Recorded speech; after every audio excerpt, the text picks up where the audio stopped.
Bismillahirrahmanirrahim. This is lecture number 6 from chapter number 2, Spermatogenesis, Developmental Biology for BS Zoology and MSc Zoology students.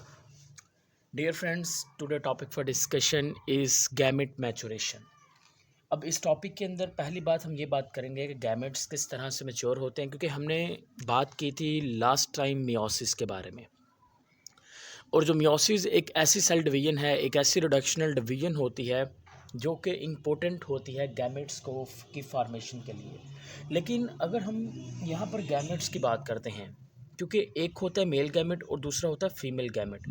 अब अगर हम इन दोनों gametes की nature को study करते हैं, अगर हम मेल गैमेट और फीमेल गैमेट दोनों गैमेट्स की नेचर को स्टडी करें, तो इन दोनों की जो नेचर है, जो कंपोजिशन है, जो स्ट्रक्चर है, वो बहुत ही ज़्यादा एक दूसरे से क्या है, डिफरेंट है। इसका मतलब ये हुआ कि डियर फ्रेंड, अगर हम स्पर्म सेल की बात करते हैं, क्योंकि मेल जो गैमेट है वो स्पर्म है और female gamete as you know that के उसे क्या नाम देते हैं, एग का नाम देते हैं। अब दोनों की जो स्ट्रक्चर है उसमें ज़मीन आसमान का फ़र्क है। ज़मीन आसमान का फ़र्क कैसे है? ज़मीन आसमान का फ़र्क इसलिए है क्योंकि अगर एग सेल की बात करते हैं तो एग सेल के अंदर जो साइटोप्लाज्म होता है वो बहुत ही ज़्यादा होता है, साइटोप्लाज्म कंटेंट। लेकिन उसके बरक्स अगर मैं बात कर लूँ स्पर्म की, तो स्पर्म जो होता है उसके अंदर साइटोप्लाज्म होता ही नहीं है। और मोर ओवर जो स्पर्म होता है वो एक मोटाइल सेल होता है, आपके पास जर्म सेल है। लेकिन अगर एग सेल की बात करते हैं तो वो क्या होता है, नॉन मोटाइल होता है। तो डियर फ्रेंड्स, यहाँ पर ये जो मोटाइल होना, नॉन मोटाइल होना, साइटोप्लाज्म का होना ना होना, इसका मतलब हम इस नतीजे पे पहुँचते हैं कि इन मेल और फीमेल के अंदर जो मियोसिस का प्रोसेस होता है या रेगुलेशन ऑफ मियोसिस होती है वो क्या होती है, डिफरेंट होती है। क्योंकि इस पॉइंट से तो हमें यही बात समझ में आ रही है कि जो मेल होते हैं, यानी कि मेल की बॉडी के अंदर जो गोनेड्स हैं, जिसको आप नाम देते हैं टेस्टिस का, उनके अंदर जो रेगुलेशन ऑफ मियोसिस है, या फीमेल के अंदर ओवरी के अंदर जो रेगुलेशन ऑफ मियोसिस है, वो प्रोसेस क्या है डियर फ्रेंड्स, वो डिफरेंट है। अच्छा जी, अब ये तो बात हमें समझ में आ गई इस पॉइंट से। अब पॉइंट नंबर सेकंड की बात करते हैं। पॉइंट नंबर सेकंड हमारे पास ये है कि डियर फ्रेंड्स, कि जो स्पर्म है असल में उसकी क्या फिजियोलॉजी होती है। जो स्पर्म होता है डियर फ्रेंड्स, आपने याद रखना है, जो स्पर्म होगा वो मोटाइल होगा, स्मॉल होगा। What is sperm? आपने कहना है स्पर्म जो होगा, पहली बात वो मोटाइल होगा, यानी कि वो मूव कर पाएगा।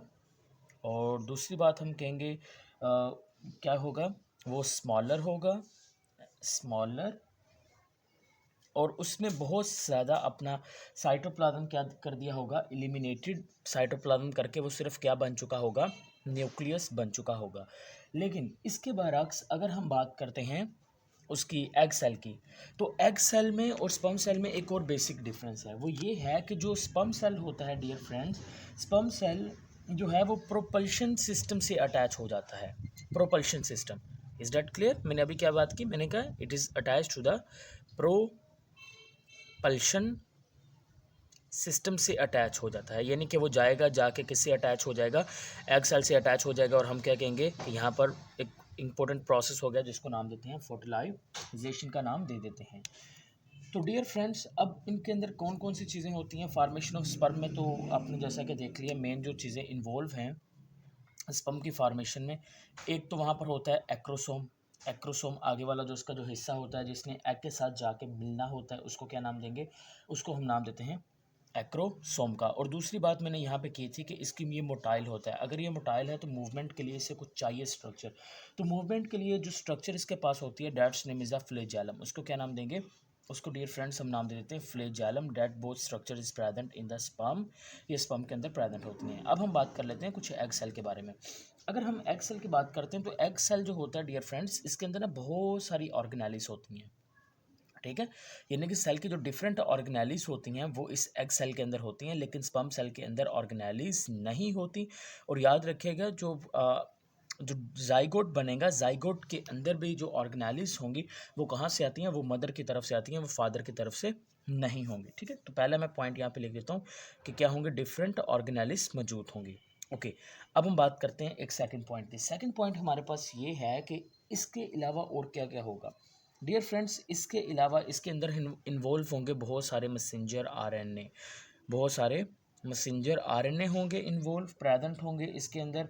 और प्रोटीन्स भी प्रेजेंट होगी जो कि ज़रूरी होंगे, यानी कि प्रोटीन्स के पैकेट्स होंगे जो कि ज़रूरी होंगे किसके लिए, जब फर्टिलाइजेशन हो जाएगी तो फर्टिलाइजेशन के बाद डेवलपमेंट का भी जो प्रोसेस होना है ना, तो डेवलपमेंट के प्रोसेस के लिए खुराक चाहिए होगी, वो खुराक स्टोर होगी in the form of protein, और वो किसके अंदर प्रेजेंट होगी, इसी एग सेल के अंदर मौजूद होगी। और इसके अलावा चंद एक इंपॉर्टेंट ऑर्गेनेलीज जिसके ऊपर एमसीक्यूज बन सकता है कि कौन सी ऑर्गेनेली ऐसी होती है जो एग सेल के अंदर पाई जाती है या प्रोमिनेंट होती है, वो आपने कहना है कि एनर्जी प्रोड्यूसिंग ऑर्गेनेली या power house of the cell को आपने कह देना कि पावर हाउस ऑफ सेल क्या होता है, माइटोकॉन्ड्रिया होता है, that is the power house of cell, it is present in the egg cell. तो माइटोकॉन्ड्रिया हमेशा मदर की जानिब से ही आएगा, वो फादर की जानिब से नहीं होता।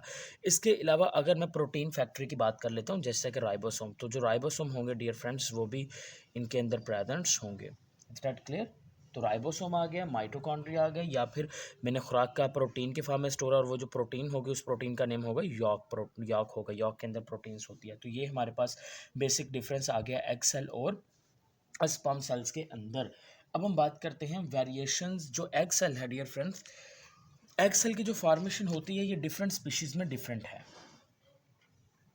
Process of formation is different in different species, यहाँ पे लिख लेते हैं फॉर्मेशन। जैसे कि सपोज डैट, अब बेटा मैं यहाँ पर एक बहुत सिंपल सी बात आपको समझाता हूँ, वो ये है कि फ़र्ज़ करें हमारे पास है एक ऐसी स्पीशी जो सिर्फ एक एग सेल प्रोड्यूस करती है, ठीक है, और एक ऐसी स्पीशी है जो कि बहुत सारे या hundred of thousands of egg cell produce कर देगी सिंगल ब्रीडिंग सीजन में। अब दोनों के अंदर बहुत ज़्यादा फ़र्क होगा, दोनों की अंदर जो म्योसिस होगी उसमें भी बहुत ज़्यादा फ़र्क होगा। समझ आ गई बात? तो यहाँ पर मैंने 101 टाइम, यहाँ पर मैं लिखता हूँ few egg in life time, few egg in life time, यानी कि लाइफ टाइम में बहुत कम एग प्रोड्यूस करते हैं। इनमें से आप एक स्पीशी याद कर लें, बहुत ही टॉप पे आप याद रखना है उसको, वो है आपके पास एलिफेंट। एलिफेंट अपनी लाइफ में बहुत ही कम एग सेल प्रोड्यूस करती हैं, फीमेल जो एलिफेंट होता है। ओके डियर फ्रेंड्स, हम बात करते हैं उन स्पीशीज़ के बारे में जो hundreds of egg cell produce करते हैं ड्यूरिंग द वन सीजन, जैसा कि सी अर्चिन्स की अगर हम बात कर लेते हैं, किसके बारे में, if we talk about the sea urchins, तो जो सी अर्चिन्स होंगे वो बहुत कम प्रोड्यूस करते हैं एग सेल। ओके, इसके अलावा डियर फ्रेंड्स अगर हम बात कर लेते हैं फ्रॉग्स के बारे में, तो जो फ्रॉग्स होते हैं ये, और सी अर्चिन्स और जो फिशेस होंगी, ये जो एग सेल्स होते हैं ये बहुत ज़्यादा प्रोड्यूस करते हैं during one time. Is that clear? तो एक ही ब्रीडिंग सीजन में 1000 ऑफ ओवा प्रोड्यूस कर देंगे। और इन स्पीशीज़ के अंदर जो फीमेल पीजीसीज होते हैं वो कहाँ से डेवलप होने हैं, जो पीजीसीज प्राइमोडियल जो जर्म सेल्स होंगे वो कहाँ से डेवलप होंगे, वो आपने कहना है कि डैट इज़ डेवलप्ड जो होंगे वो क्या प्रोड्यूस कर देंगे, पीजीसीज ओगोनिया प्रोड्यूस कर देंगे। Is that clear? जो प्राइमोडियल जर्म सेल्स हैं वो क्या प्रोड्यूस कर देंगे, दे प्रोड्यूसेस द ओगोनिया।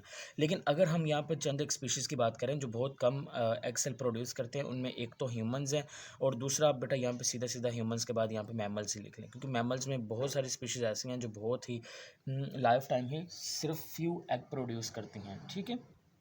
और यहाँ पर भी डियर फ्रेंड्स आपने याद रखना है कि जो पीजीसीज हैं वहीं से ओगोनिया बनेंगे, और जो ओगोनिया होंगे, ठीक है, क्या होंगे, ओगोनिया, ये डिवाइड होंगे, और ये डिवाइड होने के बाद सिर्फ limited number of precursor egg cells बना देंगे। ये चीज़ याद रखना, limited number of precursor egg cells बन जाएंगे, लिमिटेड नंबर ऑफ प्रीकर्सर